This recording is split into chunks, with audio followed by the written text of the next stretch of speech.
요즘 세상에 왜 이렇게 이상한 사람들이 많은가 했더니 아주 보통의 행복이란 서울대 심리학과 교수가 지은 책에 답이 나와 있다고 합니다. 다시 말하면 주변 사람들이 다 이상해 보이기 시작한다면 나이가 들고 있다는 확실한 증거라는 것입니다.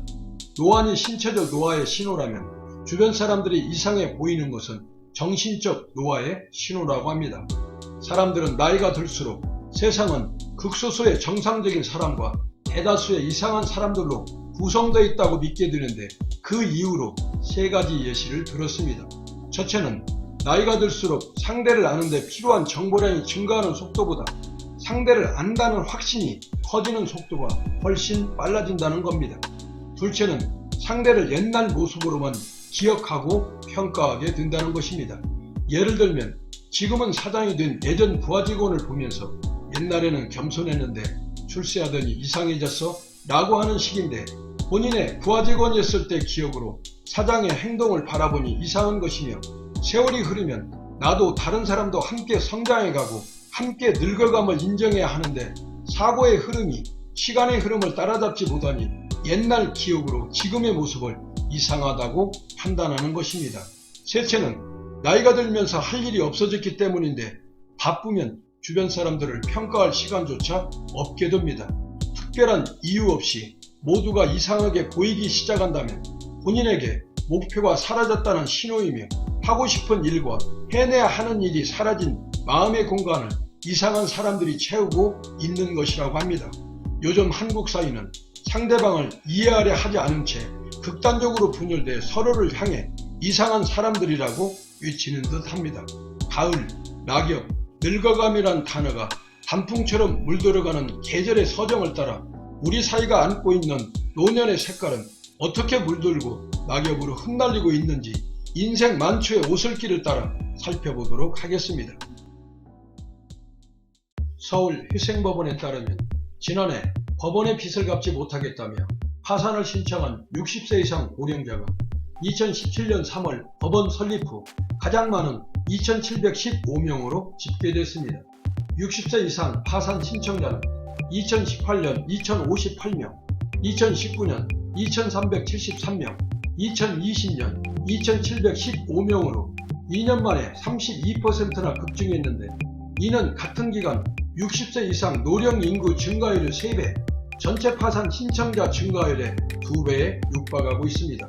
빈곤과 질병, 고립의 늪에 빠진 고령층이 코로나19 여파로 가속화한 경기 하강의 직격탄을 몸소 맞고 있는 것이라 말할 수 있겠습니다.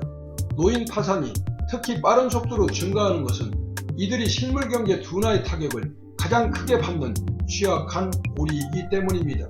60세를 전후로 은퇴하면서 수입이 급감하는 한편 지출은 급증하게 되는데 연로한 부모님의 요양비나 의료비, 자녀 결혼식 비용, 본인의 의료비 등 목돈을 지출할 일이 산발적으로 터지면서 근로소득 단절을 시작으로 빈곤층 전략의 함정은 넓고 깊어지게 됩니다.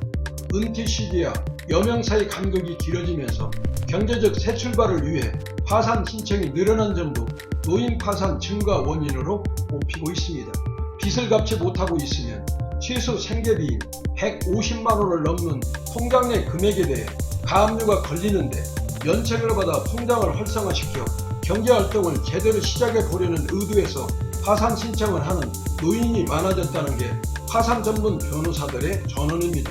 또한 스스로의 경제적 재기보다 자식에게 짐이 되지 않기 위해 파산을 신청하기도 하는데 세상을 떠나기 전 정리해 빚의 대물림을 끊고자 하는 것입니다.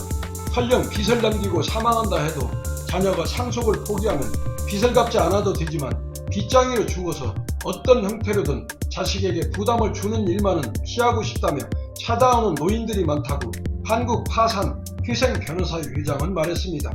베이비 부머들이 순차적으로 노인층에 편입되면서 노인 인구가 늘어나고 있기 때문에 노년층 파산 신청은 올해 최초로 3,000건을 넘어설 것으로 전망되고 있습니다.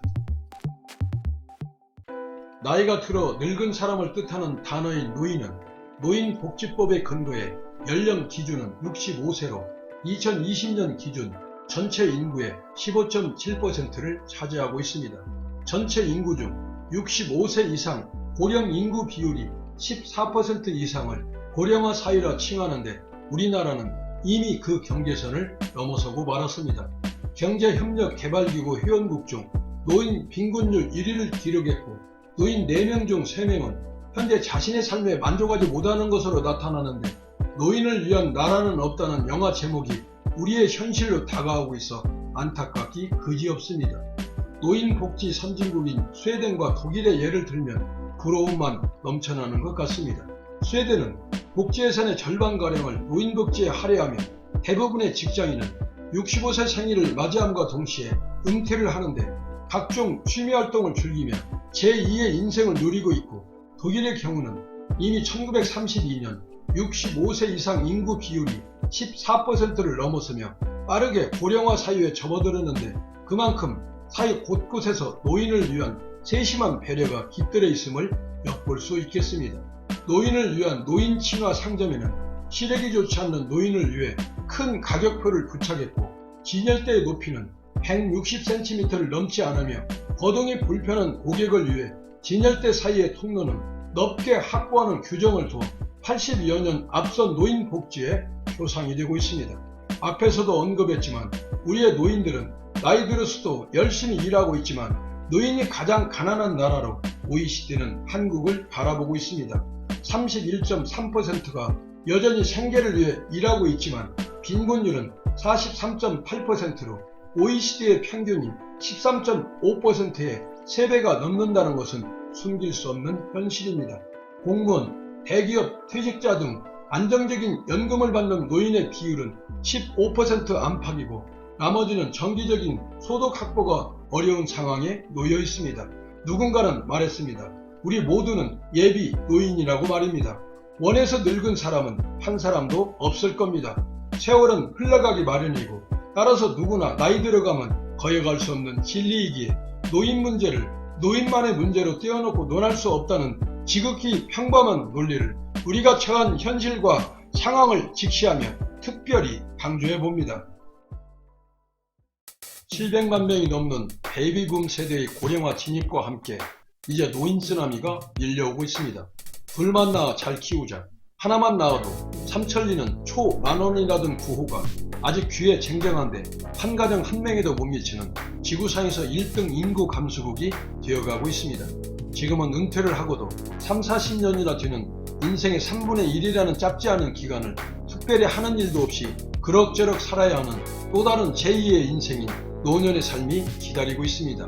인생 70고래이라는 말도 무색해져 가고 있고 인생은 80부터라는 말이 자연스럽게 회자되는 시대를 맞이하고 있습니다.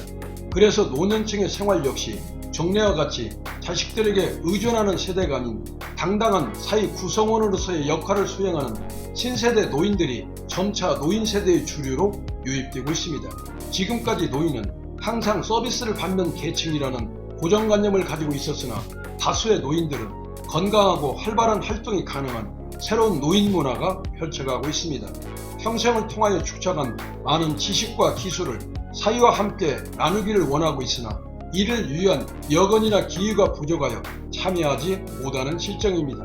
결국 인생길은 절반까지만 나있고 나머지 절반은 길도 없는 허허 벌판인데 그 허허 벌판을 자기만의 확실한 길을 만들어서 가는 개척자들이 노년의 삶을 알차고 보람되게 영위함은 당연한 결과라 시력해 봅니다.